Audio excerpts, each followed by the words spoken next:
पहले विश्व युद्ध में करीब 30 देश शामिल थे।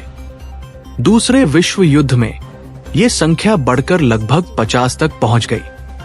लेकिन आज जो हालात बन रहे हैं वो एक और बड़ी टकराव की तरफ इशारा कर रहे हैं। फर्क बस इतना है कि इस बार जंग की शुरुआत बहुत अलग तरीके से हो रही है।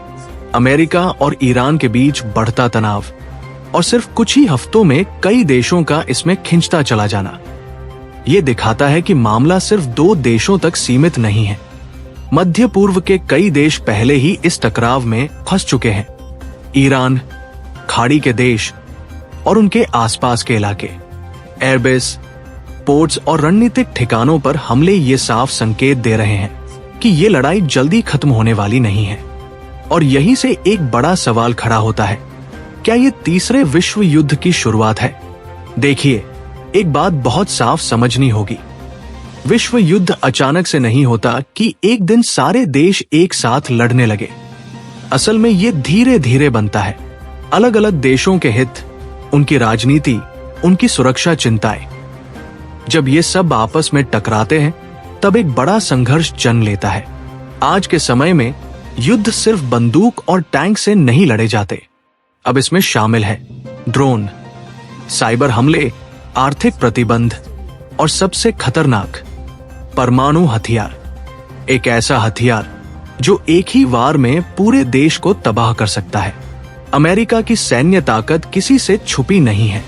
उसके पास ऐसे बमवर्षक विमान हैं जो हजारों किलोमीटर दूर से हमला कर सकते हैं। लेकिन सवाल यह है कि क्या सिर्फ ताकत से युद्ध जीता जा सकता है? इतिहास कहता है नहीं। आज जो स्थिति बन रही है उसमें एक और खतरनाक पहलू जुड़ चुका है, सूचना युद्ध। सोशल मीडिया पर हर दिन नए वीडियो, तस्वीरें और दावे सामने आते हैं। कुछ सच होते हैं, कुछ आधे सच और कुछ पूरी तरह से फर्जी। लेकिन इनका असर असली होता है लोगों की सोच पर, देशों की छवि पर और युद्ध की दिशा पर। आर्टिफिशियल इंटेलिजेंस ने इस खेल को और जटिल बना दिया है। अब टारगेट चुनने से लेकर फर्जी खबरें बनाने तक एआई का इस्तेमाल किया जा रहा है। यानी युद्ध अब सिर्फ मैदान में नहीं बल्कि इंटरनेट पर भी लड़ा जा रहा है। विशेषज्ञ एक कॉन्सेप्ट की बात कर रहे हैं, हॉरिजॉन्टल एस्केलेशन। इसका मतलब है कि लड़ाई को एक जगह तक सीमित न रखकर कई जगहों पर एक साथ फैलाना। यानी अगर एक देश पर दबाव बढ़ता है तो वो दूसरे देशों को भी इस संघर्ष में खींचने की कोशिश करता है। और यही आज हो रहा है।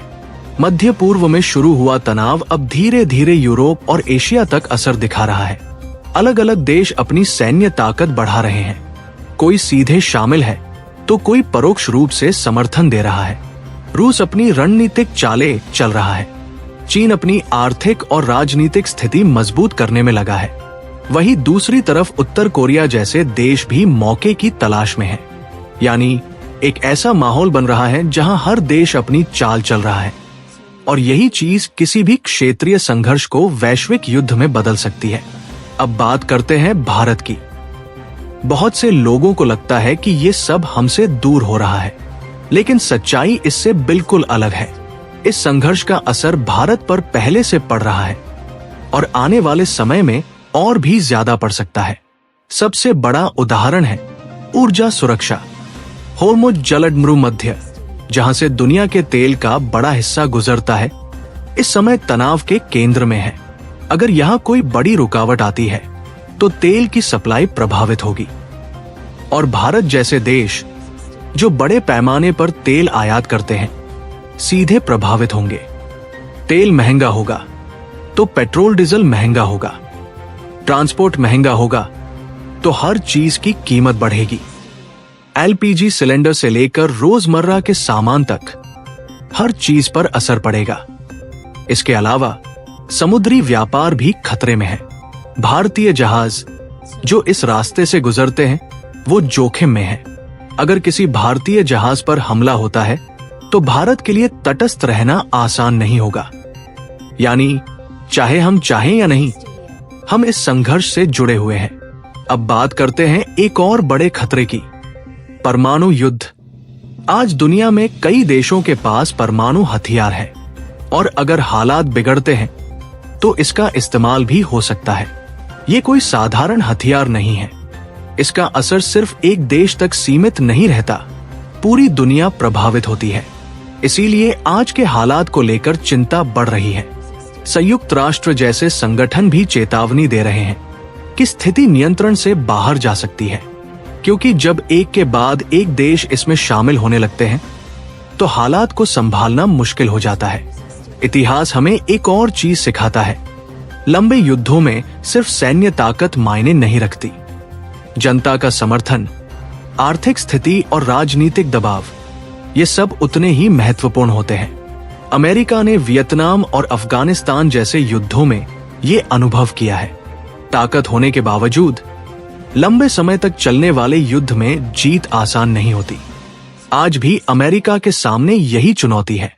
अगर वो पीछे हटता है तो उसकी साख पर असर पड़ेगा, और अगर आगे बढ़ता है तो युद्ध और लंबा और खतरनाक हो सकता है। दूसरी तरफ ईरान भी झुकने के मूड में नहीं है। वो भी हर संभव तरीके से जवाब दे रहा है।